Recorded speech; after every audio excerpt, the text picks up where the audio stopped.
नमस्कार, मैं प्रिया। आप देख रहे हैं आंचलिक खबरें, अपनों की खबर आप तक। आइए नजर डालते हैं दिन भर की बड़ी खबर पर। जब आधी रात का अंधेरा संगम तट पर पसरा था, तब गंगा, यमुना और अदृश्य सरस्वती के मिलन स्थल पर कुछ असाधारण घटना घट रहा था। मंत्रोच्चारण की गूंज, शंख ध्वनि की अनुगूंज और लाखों श्रद्धालुओं की आंखों में आस्था की चमक। ये नजारा था महाकुंभ 2025 का, जब मकर संक्रांति के दिन अमृत स्नान के साथ भक्ति और अध्यात्म की अनूठी परंपरा ने नया आयाम रचा दिया। महाकुंभ का आयोजन हर बार श्रद्धा और आस्था का अति महत्वपूर्ण क्षण बन जाता है, लेकिन इस वर्ष का आयोजन विशेष था क्योंकि यह 144 साल बाद एक अद्वितीय ज्योतिष संयोग में हो रहा था। यह आयोजन न केवल भारतीय आस्था का सबसे बड़ा मेला है, बल्कि एक सांस्कृतिक और आध्यात्मिक प्रतीक भी बन चुका है। 144 साल बाद अद्वितीय आयोजन, आस्था का महासागर। महाकुंभ का आयोजन हिंदू धर्म के सबसे बड़े और सबसे पवित्र आयोजनों में से एक है। इस वर्ष 2025 में महाकुंभ का आयोजन प्रयागराज में 144 वर्ष बाद एक अद्वितीय ज्योतिष संयोग के साथ हो रहा है। महाकुंभ का आयोजन दुनिया भर से आए श्रद्धालुओं के लिए विशेष रूप से आकर्षक बना है। इस वर्ष की महाकुंभ यात्रा ने प्रयागराज को न केवल भारत बल्कि दुनिया भर में आस्था और विश्वास का केंद्र बना दिया है।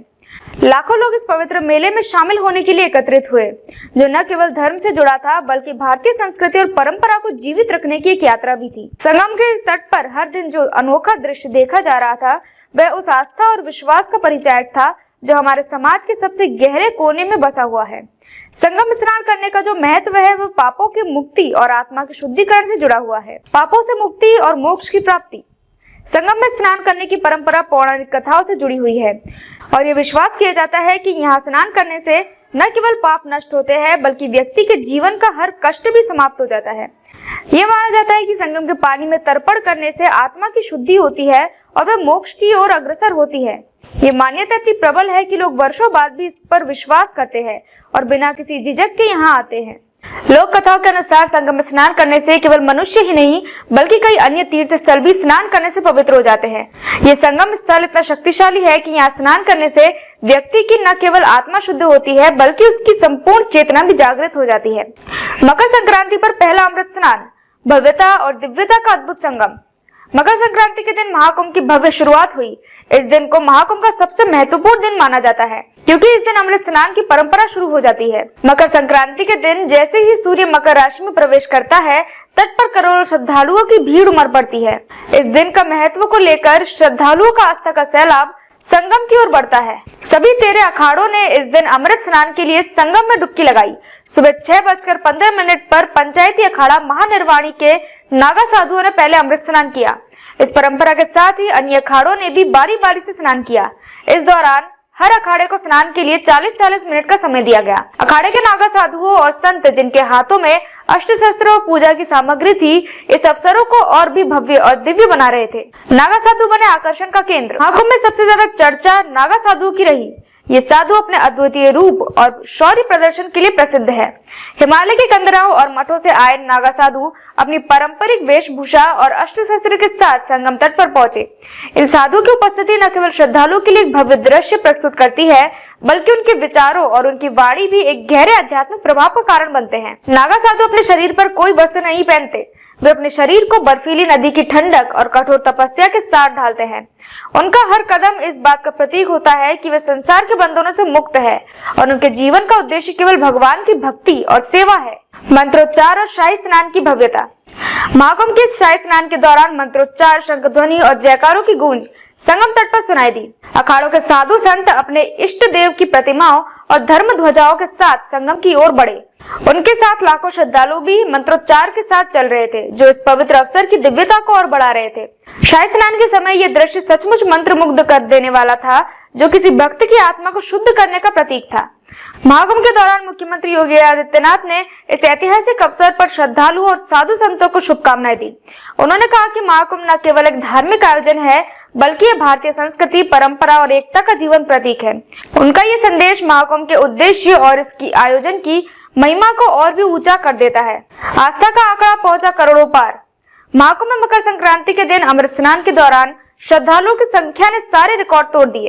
इस दिन के दौरान संगम में डुबकी लगाने वालों की संख्या 2.5 करोड़ के पार पहुंच गई। ये संख्या महाकुंभ के प्रति श्रद्धालुओं की आस्था और विश्वास को दर्शाती है। महाकुंभ में हर दिन श्रद्धालुओं का जन सैलाब उमड़ता है और हर एक दिन इस आस्था के महासंगम का हिस्सा बनता है। अमृत स्नान के लिए अखाड़े का क्रम। महाकुंभ में अखाड़ों के अमृत स्नान की परंपरा को पूरी श्रद्धा और नियमों के साथ निभाया गया है। सबसे पहले महानिर्वाणी अखाड़े ने स्नान किया, उसके बाद क्रमशः निरंजनी अखाड़ा, पंचदश नाम जूना अखाड़ा, आह्वान अखाड़ा और पंच अग्नि अखाड़े ने डुबकी लगाई। इन अखाड़ों ने अपने अपने संस्कारों और परंपराओं के साथ इस अमृत स्नान की प्रक्रिया को पूर्ण किया। सुरक्षा और सुविधाएं। प्रशासन ने किए पुख्ता इंतजाम। महाकुंभ जैसे विशाल आयोजन के लिए प्रशासन ने सुरक्षा और सुविधा के व्यापक इंतजाम किए थे। संगम तट पर जगह जगह स्वच्छता, स्वास्थ्य और सेवाओं और आपातकाल सहायता के केंद्र स्थापित किए गए थे। इस बार महाकुंभ के आयोजन में स्वच्छता की पहल पर भी जोर दिया गया था, जिससे श्रद्धालु साफ सफाई का ध्यान रखते हुए यहाँ आ सकते हैं। इसके अलावा स्वयंसेवकों की टीम भी सक्रिय रूप से श्रद्धालुओं की मदद के लिए मौजूद थी। साधु संतों की वाणी में ज्ञान और भक्ति का संगम। महाकुंभ में आए साधु संघों ने प्रवचन और धर्म चर्चा के माध्यम से श्रद्धालुओं को ज्ञान और भक्ति का संदेश दिया। उनके प्रवचन महाकुंभ की दिव्यता को और अधिक गहराई प्रदान कर रहे थे। इन प्रवचनों ने श्रद्धालुओं को न केवल भक्ति की दिशा में मार्गदर्शन किया, बल्कि उनके जीवनों में सच्चे ज्ञान और शांति की आवश्यकता को भी उजागर किया। महाकुंभ आस्था, परंपरा और भारतीय संस्कृति का जीवंत स्वरूप। महाकुंभ 2025 केवल एक धार्मिक आयोजन नहीं है, बल्कि ये भारतीय संस्कृति, परंपरा और अध्यात्म का एक ऐसा उत्सव है जो पूरी दुनिया को भारत की समृद्ध विरासत से परिचित कराता है। मकर संक्रांति पर अमृत स्नान ने न केवल साधु संतों बल्कि आम जनमानस को भी अपनी आध्यात्मिक जड़ों से जुड़ने का अवसर प्रदान किया। आगे भी जारी रहेगा आस्था का यह महासंगम। मकर संक्रांति के बाद भी महाकुंभ में आने वाले स्नान पर्वों की श्रृंखला जारी रहेगी। हर स्नान पर्व में श्रद्धालु संगम तट पर आस्था की डुबकी लगाएंगे और सनातन परंपराओं को जीवन बनाएंगे। महाकुंभ 2025 प्रयागराज का यह आयोजन न केवल श्रद्धा और भक्ति का केंद्र बना, बल्कि ये भारतीय संस्कृति और अध्यात्म का एक जीवंत उत्सव है, जो सहस्त्राब्दियों से हमारी विरासत का प्रतीक है। We're excited to keep going further into Sangam to experience everything this festival has to offer. Modi, Yogi. Yogi, I know Yogi. Baba. Baba. Yes, Baba. Yes, we're excited to see Baba.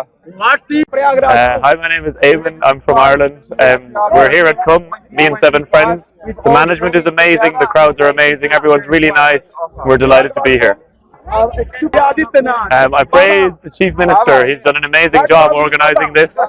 Thank you very much. Prayagraj Uttar Pradesh से शनि केशवानी की report. देखते रहिए आपका अपना channel आंचलिक खबरें, अपनों की खबर आप तक।